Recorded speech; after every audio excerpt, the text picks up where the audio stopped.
নমস্কার বন্ধুরা, টলি রন্ধনশালায় সবাইকে স্বাগত। আর আজকে তোমাদের সাথে শেয়ার করব সম্পূর্ণ নতুন পদ্ধতিতে এঁচোড় রান্নার রেসিপি। তোমরা হয়তো অনেকে অনেক রকমভাবে এঁচোড় বানিয়ে খেয়েছো, তবে একবার এই পদ্ধতিতে এঁচোড় রান্না করে খেয়ে দেখো। নিরামিষ এঁচোড় এই পদ্ধতিতে বানালে এতটাই টেস্টি হয়, আমিষ এঁচোড় রান্না করে খাওয়ার কথা তোমরা ভুলেই যাবে। তাহলে আজকে রেসিপিটা দেখে নেওয়া যাক। এখানে আমি একটা গোটা এঁচোড় নিয়ে নিয়েছি। এবার এঁচোড়টাকে আমি কেটে নেব। এঁচোড়টা আমি ছোট ছোট টুকরো করে এইভাবে কেটে নিয়েছি। আর এঁচোড়টা কাটার পরে আমি পরিষ্কার জলের মধ্যে দিয়ে দিয়েছি, যাতে না এঁচোড়টা কালো হয়ে যায় কাটার সাথে সাথে। এবার এঁচোড়ের মধ্যে আমি দিয়ে দিলাম অল্প একটু হলুদ গুঁড়ো। এবার এই কাটা এঁচোড়টা আমি হলুদ জলের মধ্যে প্রায় মিনিট 15-20 ভিজিয়ে রাখবো, যাতে এঁচোড়ের কালো কষটা সম্পূর্ণ বেরিয়ে যায়। 20 মিনিট পরে আমি জল থেকে এঁচোড়টাকে তুলে খুব ভালোভাবে ধুয়ে পরিষ্কার করে নিয়েছি। এদিকে গ্যাসের মধ্যে আমি একটা বড় বাটির মধ্যে কিছুটা জল আগে থেকে গরম হতে বসিয়ে দিয়েছিলাম। এবার এই উষ্ণ গরম জলের মধ্যে আমি দিয়ে দিলাম বেশ খানিকটা লবণ। লবণ জলটা এখানে হালকা ফুটতে শুরু করে দিয়েছে। এই সময় আমি এখানে কেটে রাখা সমস্ত এঁচোড়গুলো দিয়ে দিলাম। সমস্ত আমি এঁচোড়গুলো ফুটন্ত জলের মধ্যে দিয়ে এঁচোড়গুলো আমি একটু সিদ্ধ করে নেব। তবে খুব বেশি এখানে সিদ্ধ করব না, তাহলে খেতে ভালো লাগবে না। এবার আমি ফুটন্ত জল থেকে এক টুকরো এঁচোড় আমি তুলে দেখে নেব এঁচোড়টা ভালোভাবে সিদ্ধ হয়েছে কিনা। এঁচোড়টা এখানে প্রায় খানিকটা সিদ্ধ হয়ে গেছে। এর থেকে আমি আর বেশি সিদ্ধ করব না। এবারে আমি নামিয়ে এটাকে জল ঝরিয়ে খুব ভালোভাবে ঠান্ডা করে নেব। এদিকে রান্নার জন্য প্রথমে আমি কড়াইয়ের মধ্যে দিয়ে দিলাম বেশ খানিকটা প্রয়োজন মতো সর্ষের তেল। সর্ষের তেলটা আমি প্রথমে খুব ভালোভাবে গরম করে নেব। এরপর আগে থেকে আমি দুটো মাঝারি সাইজের আলু কেটে ধুয়ে রেখেছিলাম। আলুগুলো এখানে এরকম বেশ বড় বড় টুকরো করে আমি কেটে নিয়েছিলাম। যেরকম আমরা মাংসের জন্য আলু কাটি, সেরকম একটু বড় বড় সাইজের টুকরো করে আলু কেটে রেখেছিলাম। এবার আলুর মধ্যে স্বাদ মতো লবণ আর দিয়ে দিলাম অল্প একটু হলুদ গুঁড়ো। আর লবণ আর হলুদ দিয়ে আলু ভাজলে আলুর মধ্যে সুন্দরভাবে লবণটা ঢুকে যায়।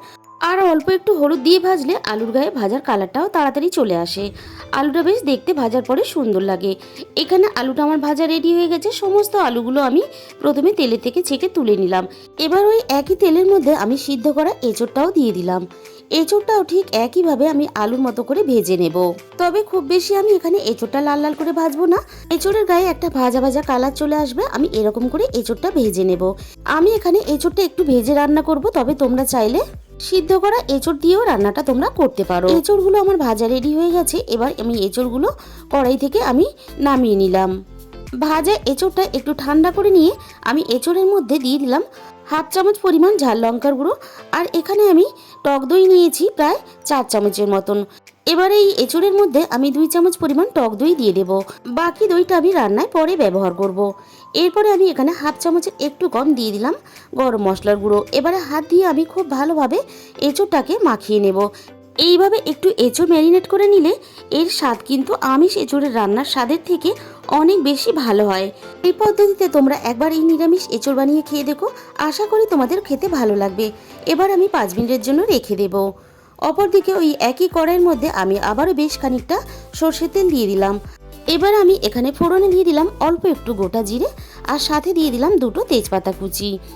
আগে থেকে আমি আদা ও টমেটো পেস্ট করে রেখেছিলাম, সেই আদা ও টমেটো পেস্টটা এখানে দিয়ে দিলাম।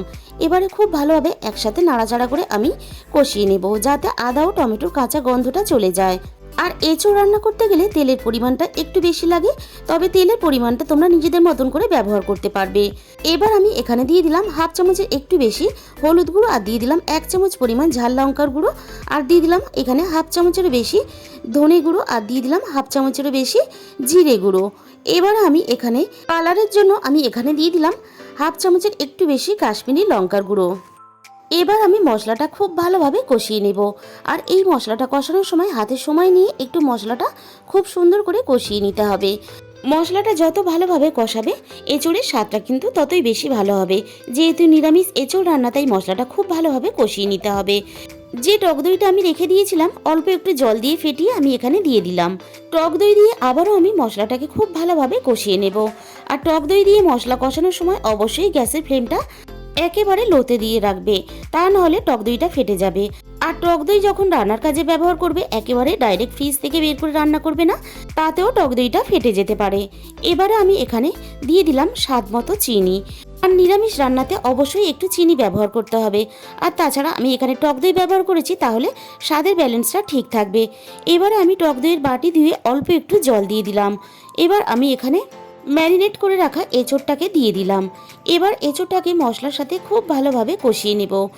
যেভাবে আমরা মাংস রান্নার সময় মাংস কষিয়ে নিই, সেভাবেই কিন্তু আমি এখানে এঁচোড়টাকে খুব ভালোভাবে কষিয়ে নেব।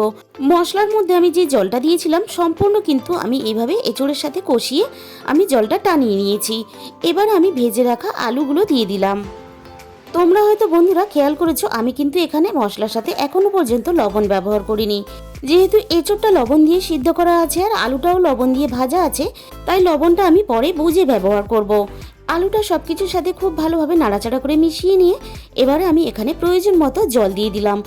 আমি যেহেতু এখানে ভাতের সাথে খাওয়ার জন্য রান্নাটা করছি, তাই এখানে ঝোলের পরিমাণটা একটু বেশি রাখবো। তাই তোমরা ঝোলের পরিমাণটা কতটা রাখবে সেই বুঝে এখানে জলটা দিয়ে দেবে। এবার আমি ঢাকা দিয়ে ঝোলটাকে ফুটে ওঠার জন্য অপেক্ষা করব। কিছুক্ষণ পরে আমি ঢাকা খুলে দেখে নেব, ঝোলটা দেখো খুব সুন্দর করে ফুটে উঠেছে। এবার আমি ঝোলটাকে এইভাবে নিচ থেকে উপরে আমি একটু নাড়াচাড়া করে দিলাম, যাতে কতটা লবণ কম হয়েছে সেটা চেক করে নেওয়ার জন্য। এখানে আমি আরও 1 চামচ পরিমাণ লবণ দিয়ে দিলাম। আর ঝোলের উপর থেকে চেক করলে তাহলে কিন্তু লবণের পরিমাণটা বোঝা যেত না। আবারও আমি এখানে ঢাকা দিয়ে দিলাম খুব ভালোভাবে সিদ্ধ হওয়ার জন্য। কিছুক্ষণ পরে আমি ঢাকা খুলে দেখে নেব সব কিছু খুব ভালোভাবে সিদ্ধ হয়েছে কিনা। আবারও আমি একটু নাড়াচাড়া করে দিলাম। ঝোলের পরিমাণটা দেখো অনেকটাই কমে এসেছে। আলুও এখানে খুব ভালোভাবে সিদ্ধ হয়ে গেছে। এবার আমি এক টুকরো এঁচোড় তুলে দেখে নেব এঁচোড়টা ভালোভাবে সিদ্ধ হয়েছে কিনা। এঁচোড়টাও খুব ভালোভাবে সিদ্ধ হয়ে গেছে। এর থেকে আমি আর বেশি সিদ্ধ করে গলিয়ে ফেলবো না। এরকম গোটা গোটা অবস্থাতেই আমি কিন্তু এঁচোড়টা রান্না করে নিলাম। এঁচোড় খুব বেশি গলিয়ে ফেললে তাহলে খেতে ভালো লাগে না।